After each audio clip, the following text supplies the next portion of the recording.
ಕನ್ನಡ ಜನತೆಗೆ ಎಲ್ಲ ನನ್ನ ನಮಸ್ಕಾರಗಳು. ನನ್ನ ಹೆಸರು ತಿರುಮಲೇಗೌಡ ಅಂತ. ನನ್ನ ವೃತ್ತಿ ಬಂದು ಸರ್ವೇಯರು, ಅಂದರೆ ಮೋಜಣಿದಾರ. ನಾನು ತುಂಬ ಸರಳ ಜೀವಿ. ಅಂದರೆ ನಾನು ಸರ್ವೆ ಮಾಡಬೇಕಾದ್ರೆ ಭಾಳ ಶಿಸ್ತಿನಿಂದ ಸರ್ವೆ ಮಾಡಿದ್ದೀನಿ. ಅದನ್ನು ಗುರುತಿಸಿ ನಮ್ಮ ಕೆಲವಾರು ಸಂಘ ಸಂಸ್ಥೆಗಳು ನನಗೆ ಪ್ರಶಸ್ತಿ ಪ್ರದಾನ ಮಾಡಿದ್ದಾವೆ. ಇದನ್ನು ನಾನು ಯಾವುದನ್ನೇ ಗಮನದಲ್ಲಿ ಇಟ್ಕೊಂಡು ಯಾವುದೂ ಮಾಡಿಲ್ಲ.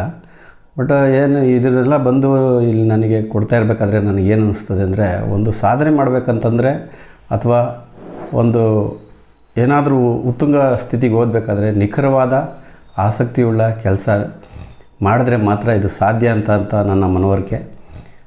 ಅದಲ್ಲದೆ ಇದ್ರ ಜೊತೆಯಲ್ಲಿ ಸಮಾಜ ಸೇವೆ, ಕ್ರೀಡೆಗೆ ಅನುಕೂಲ ಮಾಡ್ತಾಯಿದ್ದೀರ ಅಂತ ಎಲ್ಲ ಹೇಳಿ ಇದು ಪ್ರಶಸ್ತಿ ಕೊಡ್ತಾಯಿದ್ದಾರೆ.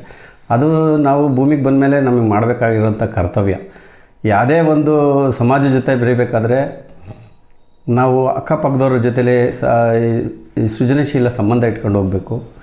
ನಾಡು ನುಡಿ ಬಗ್ಗೆ ಗಮನ ಇಟ್ಕೊಂಡಿರಬೇಕು. ಸಂತೋಷವಾದ ಜೀವನ ಸಾಗಿಸ್ಕೊಬೇಕು. ಯಾವುದೇ ಆಸೆ ಆಕಾಂಕ್ಷೆಗಳನ್ನ ಇದು ಮಾಡ್ದೇ ಅಕ್ಕಪಕ್ಕ ಯಾರು ಹಿಂದೆ ಬರ್ತಾಯಿದ್ದಾರೆ, ಮುಂದೆ ಹೋಗ್ತಾಯಿದ್ದಾರೆ, ಅವ್ರನ್ನೆಲ್ಲ ನೋಡ್ಕೊಂಡು ನಾವು ಹೋದರೆ ಅದೇ ಒಂದು ಸಾಧನೆ ಆಗುತ್ತೆ. ಅದಕ್ಕೆ ಯಾವುದೇ ಕಲ್ಪನೆ ಏನು ಬೇಕಾಗಲ್ಲ. ನಮ್ಮ ಕೆಲಸ ನಾವು ಅಚ್ಚುಕಟ್ಟಾಗಿ ಮಾಡ್ಕೊಂಡು ಹೋದಾಗ ಸಾಧನೆ ತಾನೇ ಹುಡ್ಕೊಂಡು ಬರ್ತದೆ ಅನ್ನೋದಕ್ಕೆ ಇದೊಂದು ಉದಾಹರಣೆ ಅಂತ ಅನ್ಕೊಂತೀನಿ.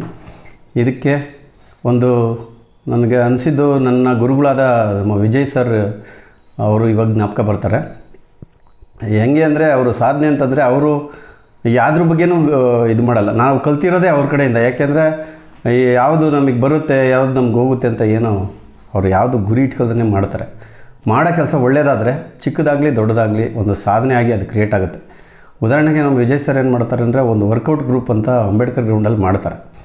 ಆ ವರ್ಕೌಟ್ ಗ್ರೂಪ್ ಮಾಡಬೇಕಾದ್ರೆ ಅವ್ರು ಬಂದು ಸ್ಟಾರ್ಟ್ ಮಾಡಿದಾಗ, ಒಂದು 20 years ಬ್ಯಾಕ್ ಸ್ಟಾರ್ಟ್ ಮಾಡಿದಾಗ ಒಂದು 2-3 ಮಾಡ್ತಾಯಿದ್ರು. ಅದಾದಮೇಲೆ 4 ಜನ 5 ಜನ ಹೆಚ್ಚಿಗೆ ಜನ ಬಂದು ಹೆಚ್ಚು ಕಡಿಮೆ ಒಂದು 200-250 ಜನ ವರ್ಕೌಟಲ್ಲಿ ಸೇರ್ಕೊಂಡಿದ್ದಾರೆ. ಅದೇನು ಮಾಡ್ತದೆ, ಬಾಯಿಂದ ಬಾಯಿಗೆ ಹೋಗಿ ಅಥವಾ ಅವ್ರು ಮಾಡೋವಂಥ ಆಸಕ್ತಿಯಿಂದ ಅವ್ರಿಗಿದ್ರ ಬಗ್ಗೆ ಗೊತ್ತೇ ಇರಲ್ಲ. ತುಂಬ ಜನಕ್ಕೆ ಅದು ಪರಿಚಯ ಆಗಿದೆ. ಅದು ಒಂದು ಸಾಧನೆಯಾಗಿ ಕ್ರಿಯೇಟ್ ಆಗಿದೆ. ಇದು ನಾವು ಅವ್ರು ಮಾಡ್ತಾ ಇರೋಂಥ ಕಾರ್ಯ ಅದು ಅಕ್ಯುರೇಟ್ ಮಾಡ್ತಾ ಇರೋದ್ರಿಂದ ಅದೆಲ್ಲ ಸಿಗ್ತಾಯಿದೆ ಅಂತ ಅಂದ್ಕೊಂಬಿಟ್ಟು ನಾವೇನು ಮಾಡ್ತೀವಿ, ಅವ್ರನ್ನ ಫಾಲೋ ಅಪ್ ಮಾಡ್ತೀವಿ. ಅವ್ರು ಏನು ಮಾಡ್ತಾರೆ ಅದಕ್ಕೆ ಕೈ ಜೋಡಿಸ್ತೀವಿ.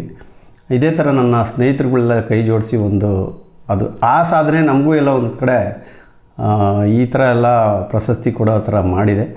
ಹಾಗಾಗಿ ನಾವು ತಮ್ಮಲ್ಲಿ ಎಲ್ಲರಿಗೂ ಕೇಳ್ಕೊಳ್ಳೋದೇನೆಂದರೆ, ನಾವೇನೇ ಕೆಲಸ ಮಾಡ್ತೀವಿ ಆ ಕೆಲಸದ ಬಗ್ಗೆ ಆಸಕ್ತಿ ಇರಲಿ. ಯಾವುದು ನಿಸ್ವಾರ್ಥ ಸೇವೆ ಥರ ಮಾಡಿದ್ರೆ, ಅದನ್ನು ಆಕ್ಯುರೇಟಾಗಿ ಮಾಡಿದ್ರೆ ಅಥವಾ ನಿಖರವಾಗಿ ಮಾಡಿದ್ರೆ ಎಲ್ಲೋ ಒಂದು ಕಡೆ ನಮಗೆ ಸಾಧನೆ ಅಥವಾ ಗುರಿ ತಲುಪ್ದಂಗೆ ಆಗುತ್ತೆ ಅಂತ ಈ ಸಂದರ್ಭದಲ್ಲಿ ಹೇಳೋಕ್ಕೆ ಬಯಸ್ತೀನಿ. ಇಷ್ಟು ಹೇಳಿ ನಾನು ಮಾತು ಮುಗಿಸ್ತೀನಿ.